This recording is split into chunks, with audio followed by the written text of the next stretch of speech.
السلام علیکم ورحمۃ اللہ وبرکاتہ۔ دوستوں، میں ہوں ہومیوپیتھک ڈاکٹر جاوید اقبال اور آپ میرا YouTube channel care and cure with doctor Javed Iqbal دیکھ رہے ہیں۔ آج سوچا کہ ڈینگی بخار پر بات کی جائے۔ دوستو، ڈینگی بخار جو ہے یہ ایک مچھر کے کاٹنے سے ہوتا ہے، اور جب یہ مچھر کسی صحت مند آدمی کو کاٹ لیتا ہے تو اس سے جو وائرس ہے وہ اس انسان میں منتقل ہو جاتا ہے۔ جب اس انسان کو کوئی اور مچھر کاٹے گا تو مچھر بھی انفیکٹڈ ہو جائے گا اور دوسرے لوگوں کو انفیکٹ کرے گا۔ زیادہ تر جو ڈینگی بخار ہے یہ ٹراپیکل اور سب ٹراپیکل ریجن جو ایشیا کے ہیں نا، اس میں یہ زیادہ پھیلتا ہے، اور اس میں جو احتیاط چاہیے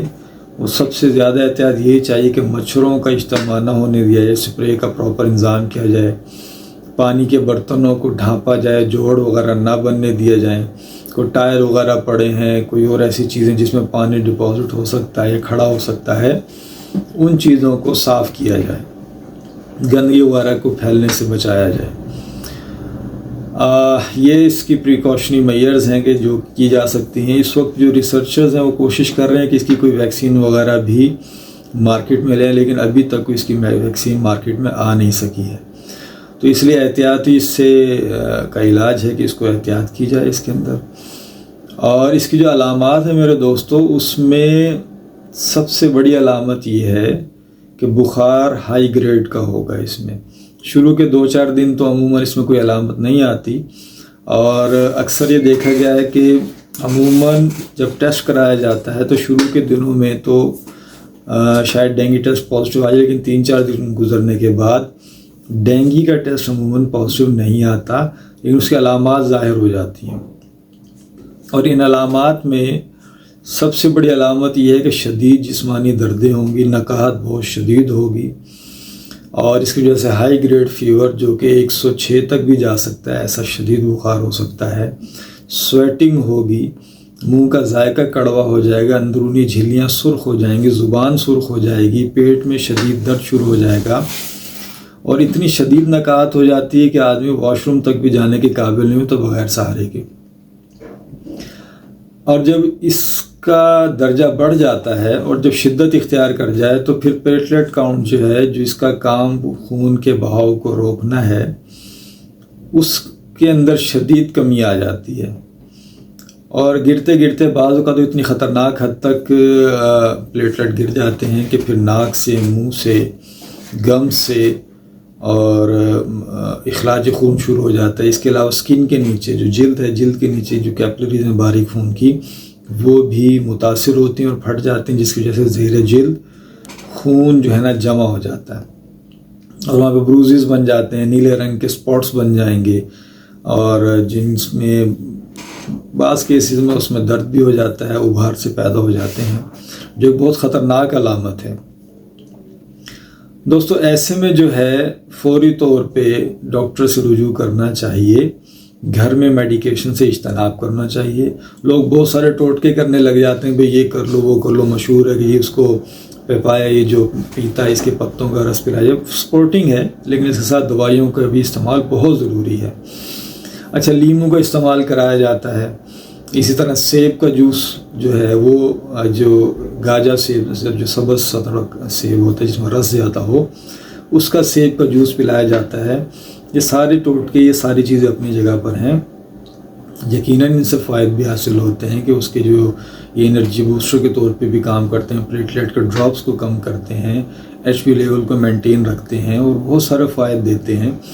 لیکن اس کے ساتھ سے میرے دوستو، ادویات کا استعمال نہایت ضروری ہے۔ اس لیے جب بھی ایسی کیفیات پیدا ہوں تو فوراً اپنے قریب ترین ڈاکٹر سے رجوع کیا جائے۔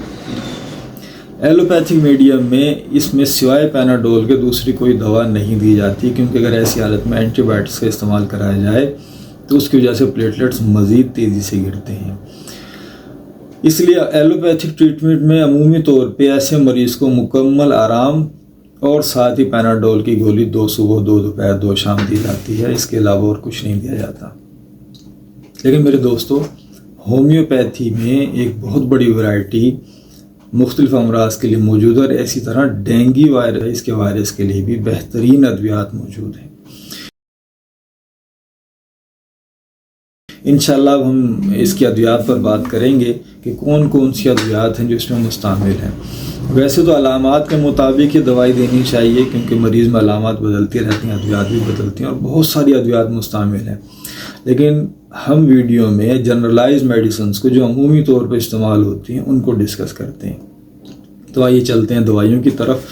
جو پہلی دوا ہم اس میں استعمال کریں گے میرے دوستوں وہ ہے بیلاڈونا۔ بیلاڈونا کی علامت کیا ہوتی ہے کہ جسمانی دردیں شروع ہو جائیں گی، اور اسی طرح اس کے چہرہ سرخ ہوگا، منہ کے اندر کی جھلیاں سرخ ہو جائیں گی، گلے میں دکھن ہوگی، گلا سرخ ہو جائے گا، بعض کیسز میں ٹونسل بھی سوج سکتے ہیں، اور شدید بے چینی ہوگی، اور اس میں جو ہے بخار کا دورہ سر کی طرف ہوگا، اور اس میں وہ ہذیان بھی ہو سکتا ہے، اس کو یعنی الٹ سلٹ باتیں کر سکتا ہے، وہ بے چینی ہوگی، اور بعض کیسز میں سرخ چہرے کے ساتھ وہ اطمینان سے پڑا بھی رہ سکتا ہے۔ دوسری جو دوا ہے دوستو برایونیا ہے۔ برایونیا کے اندر خشک کھانسی ہوگی، جسمانی درد ہوگی، تھوڑی سی بھی حرکت سے جسم میں درد شروع ہو جائے گا، اور مریض آرام سے پڑا رہنا چاہتا ہے، اور اس میں شدید پیاس ہوگی، اور اس پیاس میں بھی یہ ہے کہ وہ گھونٹ گھونٹ کر کے نہیں بلکہ بڑی مقدار میں زیادہ پانی پیتا ہے، اور ایسے مریض کو خشک کھانسی کی کیفیت ہوگی، قبض کی کیفیت ہو سکتی ہے، اور اس میں بھی بے چینی اس میں پائی جاتی ہے۔ تیسری دوائی ہماری آرسینیکم ایلبم ہے دوستو۔ آرسینیکم ایلبم کے اندر بھی شدید قسم کی نکاہت اور شدید قسم کی بے چینی پائی جاتی ہے، اور اس کے ساتھ ساتھ اس کو پیاس بہت شدید ہوتی ہے، بہت زیادہ ہوتی ہے، لیکن پانی جو ہے وہ گھونٹ گھونٹ کر کے پیے گا، زیادہ مقدار میں پانی وہ نہیں پی سکتا۔ ایسی صورت میں آرسینیکم ایلبم ایک شاندار نتیجہ جو ہے نا دیتی ہے۔ اگلی دوائی دوستو رسٹاکس ہے۔ رسٹاکس بھی ٹائیفائڈ میں بھی بہترین نتائج دیتی ہے یہ، اور جو ہے ڈینگی بخار میں بھی اس کا اچھا استعمال ہے۔ اس کے مریض کا جو اگر ہم اس کو غور سے دیکھیں تو اس میں پہلی حرکت سے درد بڑھے گا اس کا، اور اس کے بعد جب تھوڑا سا حرکت کرے گا تو اس کے دردوں میں کچھ سکون و افاقہ ہو جاتا ہے۔ اس مریض کی جو زبان ہے وہ اس پہ موٹی تہ جمی ہوگی، متعفن ہوگی، اور تیز بخار ہوگا، پسینہ بہت زیادہ آئے گا، اس میں بھی جاڑا بھی لگتا ہے اور گرمی بھی لگتی ہے، دونوں طرح کے اس کے اندر علامات پیدا ہو سکتی ہیں۔ جسمانی دردوں کو اس سے کافی فائدہ ہوتا ہے۔ اگلی دوا یوپاٹوریم پرف ہے۔ اس کو ہڈی توڑ بخار کی دوا بھی کہا جاتا ہے، کیونکہ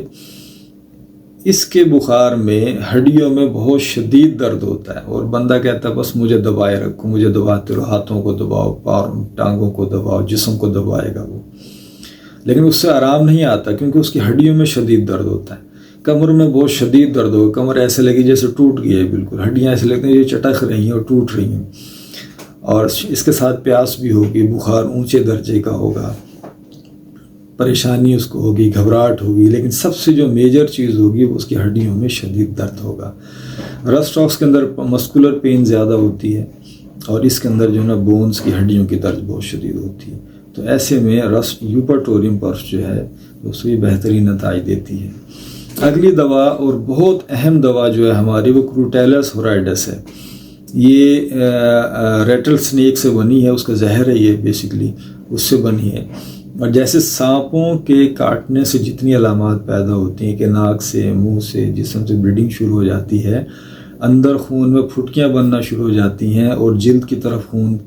دوڑ کر آتا ہے، اور اس کے اندر فرفورا کا مرض ہو جاتا ہے، اور یہ جو بلوئش بروزز پڑتے ہیں یہ بن جاتے ہیں، اور آہستہ آہستہ آہستہ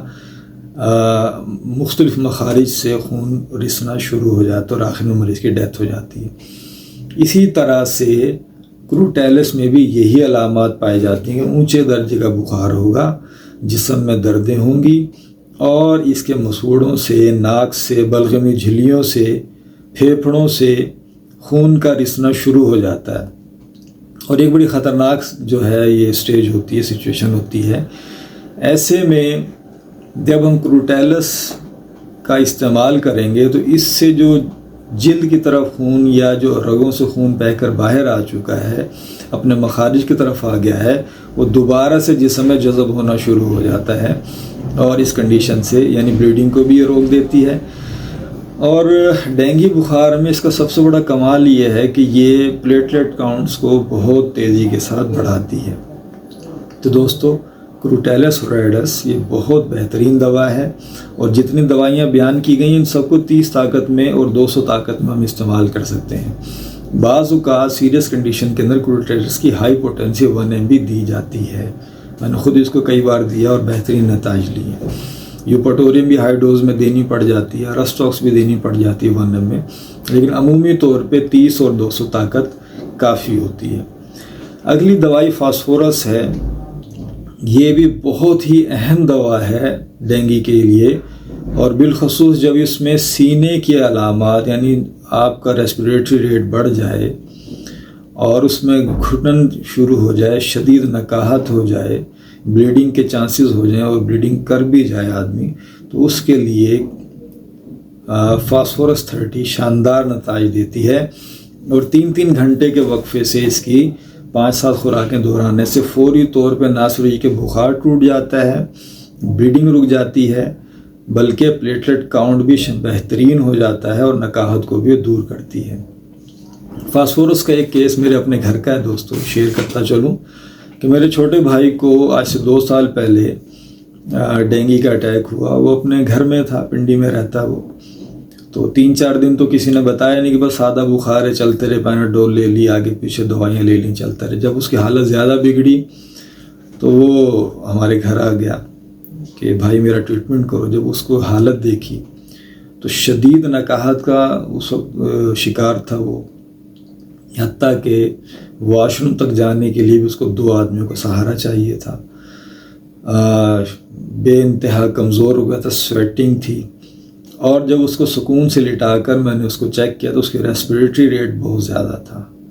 اور پورا سانس نہیں کھینچ رہا تھا، اور جلد پہ بھی اس کی ہلکی ہلکی سے ریڈ سپاٹنگ ہو رہی تھی اس وقت۔ تو اس کی ساری علامات کو دیکھتے ہوئے فاسفورس دوا ذہن میں آئی، اور اس کو الحمدللہ ایگزیکٹلی ہر 3 گھنٹے کے بعد 30 طاقت میں اس کو دوا رپیٹ کروائی گئی، اور اللہ کے فضل سے جسٹ ان اے نائٹ، ایک رات کے بعد اگلے دن اس کے وہ ساری کنڈیشن تقریباً 90% غائب تھی۔ اس کے بعد 6 گھنٹے کے وقفے سے اس کو 30 طاقت کے اندر یہی دوا رپیٹ کرائی، اور 3 مرتبہ اور دے کر، یعنی 3 خوراکیں اور دے کے اس کو بس کوئی دوائی نہیں دی گئی۔ ساتھ میں کیونکہ اس میں خون میں گاڑھا پن بھی اکثر پیدا ہونا شروع ہو جاتا ہے، ریڈ بلڈ کاؤنٹ بڑھ جاتا ہے، تو اس طرح کی کنڈیشن میں کبھی بھی اس کو یخنی وغیرہ ایسی چیزیں نہیں دینی چاہیے۔ بھائی کے کیس میں شدید نکاہت کو دور کرنے کے لیے 2 دن کے بعد اس کو ہم نے آرسینک اور جلسیمیم دی تھی، اور اللہ کے فضل سے مکمل طور سے اس کنڈیشن سے باہر آ گیا۔ تو دوستو، یہ تھی کچھ ڈینگی بخار کی تفصیلات، اس کا علاج، اس سے احتیاط کیا کرنی چاہیے، اور اپنے تجربات کو میں نے آپ کے ساتھ شیئر کیا۔ انشاءاللہ مزید معلوماتی ویڈیوز کے ساتھ اور نئے امراض کو ڈسکس کرتے ہوئے اس کا علاج بتاؤں گا انشاءاللہ آپ کو،